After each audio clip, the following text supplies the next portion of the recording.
नमस्कार दोस्तों, स्वागत है आपका हमारे YouTube चैनल पहाड़ी जी के वॉइस में। दोस्तों, आज हम उत्तराखंड के विविध ज्ञान से और उत्तराखंड के जो सभी प्रतियोगी परीक्षाएं हैं उनमें आए सभी प्रीवियस ईयर क्वेश्चन जो उत्तराखंड से आए हों उनकी आपके लिए काफी अच्छी जो बेसिक से लेकर एडवांस तक की सीरीज लाए हैं। इसमें आपका बेसिक से भी पूरा सिलेबस कंप्लीट हो जाएगा, एडवांस लेवल के भी पूरे क्वेश्चन हो जाएंगे। परीक्षा में जिस हिसाब से जिस पैटर्न से बन रहे हैं उस हिसाब के भी सभी प्रश्न हैं, जिससे आपका बेसिक भी नहीं छूटेगा और एडवांस भी चलता रहेगा। ठीक है दोस्तों, इस हिसाब से हम ये सीरीज आज शुरू कर रहे हैं। अगर आप उत्तराखंड में किसी भी प्रतियोगी परीक्षा की तैयारी कर रहे हैं तो आपके लिए बेहद महत्वपूर्ण होने वाला है। वीडियो में अंत तक आप जरूर बने रहें, वीडियो को कहीं पर भी स्किप मत करना, क्योंकि वीडियो में हर पॉइंट पर एक एक जानकारी आपके लिए जुड़ी है। आप अगर कहीं पर भी स्किप करोगे आप खुद देख सकते हो कि आप आधी अधूरी जानकारी लेके चलोगे। कोई ही प्रश्न ऐसे होंगे जिनमें ज्यादा बताने की आवश्यकता नहीं है, जिनसे ज्यादा प्रश्न नहीं बनेंगे तो वही नहीं बताएंगे, लेकिन ज्यादातर वो सभी प्रश्न आपको बताए जाएंगे और उनसे जुड़े हुए सभी प्रश्न भी बताए जाएंगे जिनके बनने की संभावना और जो बने हुए हैं पूरी रहे। ठीक है दोस्तों, अगर आप चैनल पर नहीं हैं तो सबसे पहले आप चैनल को सब्सक्राइब करें, जिससे आने वाली सभी महत्वपूर्ण जानकारी आप तक जल्द पहुंच पाए। तो चलिए बिना समय गवाए शुरू करते हैं। पहला प्रश्न आपका कि फूलों की घाटी राष्ट्रीय उद्यान की खोज किसने की थी। तो ऐसा भी समय था कि कभी इस प्रकार से भी प्रश्न बनते थे, क्या पता उसमें बन जाए ये मैचिंग बॉक्स वाले में। तो इसलिए आपको इसका भी ध्यान देना है कि फूलों की घाटी राष्ट्रीय उद्यान की खोज किसने की थी। तो फ्रैंक स्माइथ ने इसकी खोज की थी। 1931 में ब्रिटिश पर्वतारोही फ्रैंक स्माइथ ने कामेट पर्वत अभियान से लौटते समय इसकी खोज की थी।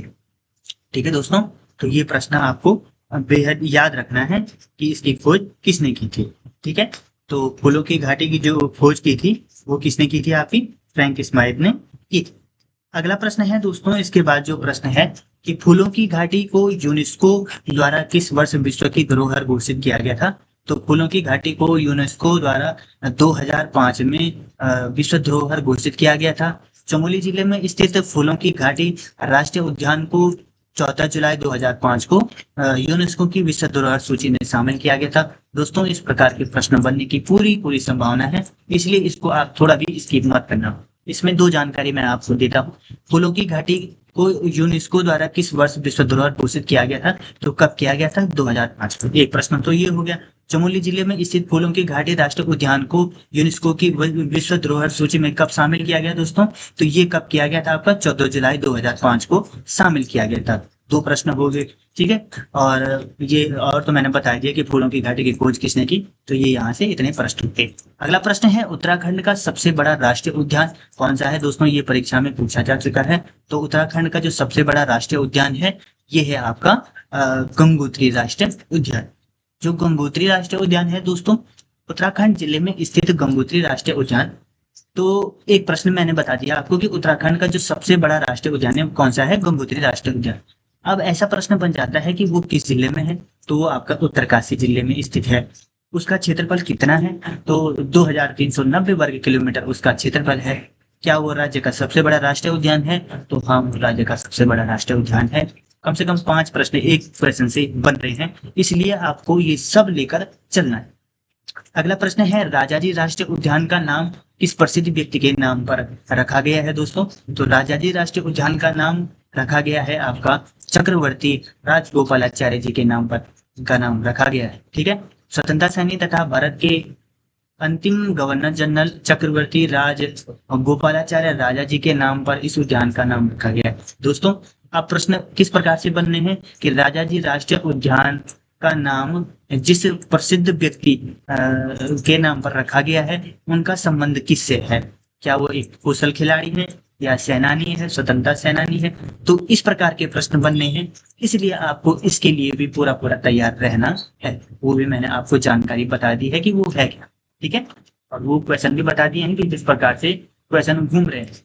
अगला प्रश्न है उत्तराखंड की सबसे लंबी नदी कौन सी है दोस्तों, तो उत्तराखंड की सबसे लंबी नदी है आपकी काली शारदा नदी। ठीक है, तो काली शारदा नदी उत्तराखंड की सबसे लंबी नदी 252 किलोमीटर, यह पिथौरागढ़ के लिपु लेक के पास काला पानी से निकलती है। दोस्तों देखो, काली नदी कहाँ से निकलती है, तो लिपु लेक के पास से। ठीक है, अब लिपुलेख कहाँ है? पिथौरागढ़ में। दोस्तों ये लिपुलेख और पिथौरागढ़ का जो संबंध है ना, इससे बहुत प्रश्न बने हुए हैं, बहुत ज्यादा प्रश्न। आपको इस प्रश्न को नहीं छोड़ना है। इससे जुड़ी जानकारी जितनी है कुछ तो मैं बता दे रहा हूँ, लेकिन जितनी भी है आपको खुद से भी जुटाकर इस प्रश्न को बहुत बार देखना है। इससे बहुत घुमा फिरा के प्रश्न बने हुए हैं ये लिपुलेख दर्रे से, ठीक है। तो इसलिए आपको बहुत बार देखना है, खुद भी इससे जानकारी जुटाओ, और जितना हो सके तो मैं तो बता ही दूंगा आपको, लेकिन जितना आप जुटा सको उससे जुटाओ। इससे सब आपका क्लियर होना चाहिए, जिससे कभी भी इससे कोई भी प्रश्न बने तो आपका पूरा पूरा क्लियर हो जाए। मैंने बताया आपको कि सबसे लंबी नदी कौन सी है? काली शारदा। किस जिले से? पिथौरागढ़ से। किस पास से? लिपुलेख पास से। और उसके पास काला पानी से निकलती है। क्या निकलती है? काली शारदा। उसकी लंबाई कितनी है? तो वो 252 किलोमीटर लंबी, ठीक है। तो इस प्रकार के आपको सभी प्रश्न करने हैं। अगला प्रश्न आ जाएगा कि भागीरथी और अलकनंदा नदी का संगम कहाँ स्थित है? तो शायद ऐसे प्रश्न बनते तो आज बेरोजगारी भी उतनी नहीं रहती। काफी भाई लोग वो हो जाते, लेकिन एक्चुअली ऐसे बनने से भी काफी लग जाती तो भीड़ भी क्या पता पड़ जाती। तो इन प्रश्नों को अब शायद नहीं देखा जा रहा है कहीं भी, लेकिन एक बेसिक नॉलेज के पर्पज से इसे बता सकते हैं आप। तो भागीरथी और अलकनंदा नदी का संगम कहाँ है? देवप्रयाग में। और एक प्रश्न ये तो ऐसे बनते हैं परीक्षा में, तो इसलिए हम ये कराना पड़ रहा है जहां से ये प्रश्न भी आपके न छूटे, ठीक है।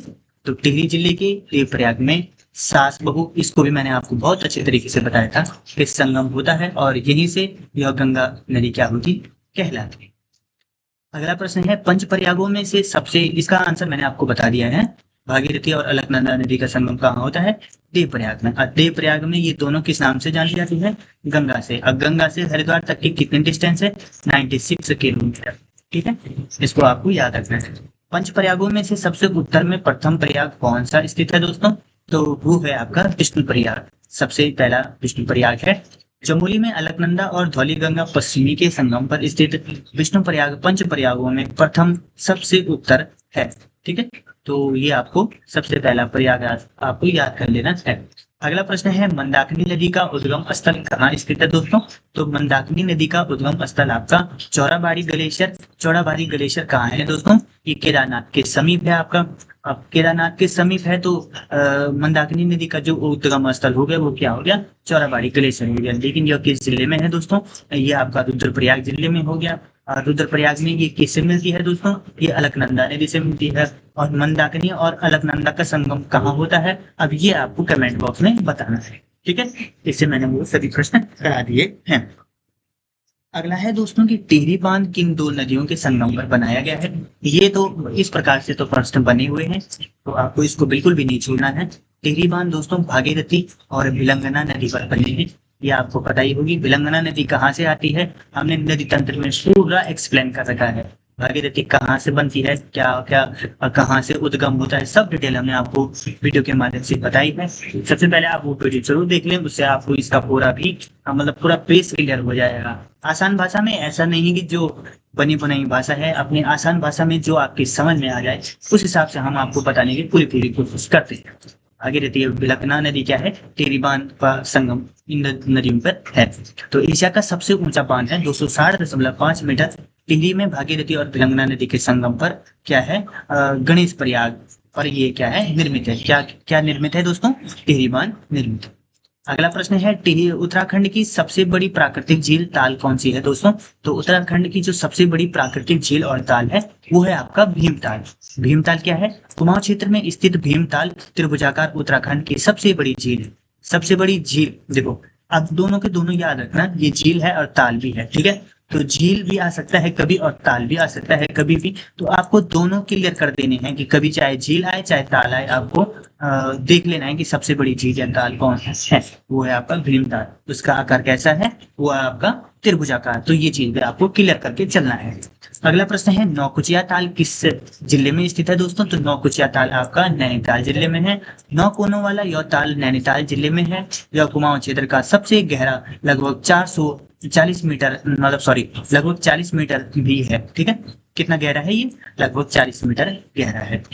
अगला प्रश्न है रहस्यमयी झील या कंकाली झील, ये प्रश्न बहुत बार परीक्षा में बन चुका है, शायद इस बार भी बन रहा होगा, जो रूपकुंड वाला है। तो रहस्यमयी या कंकाली झील इसे कहा जाता है। चमोली जिले में स्थित रूपकुंड में प्राचीन नर कंकाल मिलने के कारण इसे रहस्यमयी झील कहा गया है। अगला प्रश्न है पिंडारी ग्लेशियर मुख्यतः किस जिले में स्थित है दोस्तों? तो पिंडारी ग्लेशियर, ये प्रश्न बना हुआ था, आपने देखा होगा। कफनी और पिंडारी में आप लोग कंफ्यूज होंगे, इस चक्कर से वो पटवारी वाला जो प्रश्न था वो आपका गलत हुआ होगा। ठीक है, तो पिंडारी ग्लेशियर में मुख्यतः किस जिले में स्थित है? ये बागेश्वर में है। पिंडारी ग्लेशियर मुख्य रूप से बागेश्वर जिले में है, कुछ भाग चमोली पिथौरागढ़ में फैला है। यह उत्तराखंड का दूसरा क्या है, सबसे बड़ा ग्लेशियर है। और सबसे पहला जो बड़ा ग्लेशियर है वो क्या है, वो आपको कमेंट बॉक्स में बता देना है, क्योंकि मैंने ये बता दिया है। अगला है उत्तराखंड की सबसे ऊंची पर्वत चोटी कौन सी है दोस्तों? तो उत्तराखंड की जो सबसे ऊंची पर्वत चोटी है वो आपकी नंदा देवी है, मुख्यतः चमोली जिले में स्थित है। इसकी जो ऊंचाई है 7,817 मीटर है, जो उत्तराखंड की क्या है, सर्वोच्च चोटी है। दूसरी सबसे ऊंची चोटी कौन है? कामेट है, 7,750 मीटर इसकी क्या है, आपकी ऊंचाई है। तो ये प्रश्न भी परीक्षा में बच चुका है, इसलिए आपको ये भी बिल्कुल भी नजरअंदाज नहीं करना है दोस्तों। ये वाला प्रश्न था शायद वो, जैसे मैं कह रहा था लिपुलेख दर्रे वाले में, तो वो भी है और ये भी है, तो ये अलग अलग है। माना दर्रा और नीति दर्रा उत्तराखंड के किस जिले में स्थित है दोस्तों? ये बेहद महत्वपूर्ण और बने बुने प्रश्न है, तो ये है आपका चमोली जिले में। ठीक है, चमोली जिले में माना और नीति दर्रा स्थित है, और चमोली जिले में स्थित है। माना और नीति पिंगरी पिंगरी आदि तरह के हैं, चमोली जिले को तिब्बत से क्या करते हैं, जोड़ते हैं। इसी तरह से दोस्तों ये देखो, ये प्रश्न अभी है, इसको मैं अगली स्पीच में कराऊंगा। ये लिपुलेख दर्रे वाला ये बहुत बार परीक्षा में बन चुका है। इसी तरह से मैंने क्या करा दिया है आपको, सेकंड पार्ट इसका करा दिया है। इसके बाद काफी प्रश्न है इसमें, मैं पूरी भी करा देता, लेकिन अब रिस्पांस नहीं रहेगा तो फायदा थोड़ी है उसको पूरा करा के। तो अगर आपका रिस्पांस रहता तो मैं एक ही वीडियो में ये पूरा करवा सकता हूँ, लेकिन जब बिना रिस्पांस के मतलब वो नहीं होता है ना, कोई फायदा नहीं होता है, तो मतलब जब आप देखोगे नहीं तो बना के क्या फायदा है। इसलिए मैंने जो मतलब कम कम करके बना रहा हूँ, जिससे अगर आप लोगों को इंटरेस्ट आएगा तो मैं पूरी वीडियो आपके लिए बना पाऊंगा। ठीक है दोस्तों, इसी तरह से मैंने इसका सेकंड पार्ट कंप्लीट कर दिया है। आपको वीडियो अच्छी लगी तो वीडियो को लाइक शेयर सब्सक्राइब जरूर करना, और अपने दोस्तों के साथ शेयर जरूर करना। और अगर आप चैनल पर नहीं हो तो चैनल को सब्सक्राइब कर बेल आइकन को जरूर दबाना, जिससे आने वाली सभी महत्वपूर्ण जानकारी आप तक जल्द पहुंच पाए। ठीक है दोस्तों, अगर वीडियो अच्छी लगी तो वीडियो को लाइक शेयर सब्सक्राइब जरूर करें। धन्यवाद।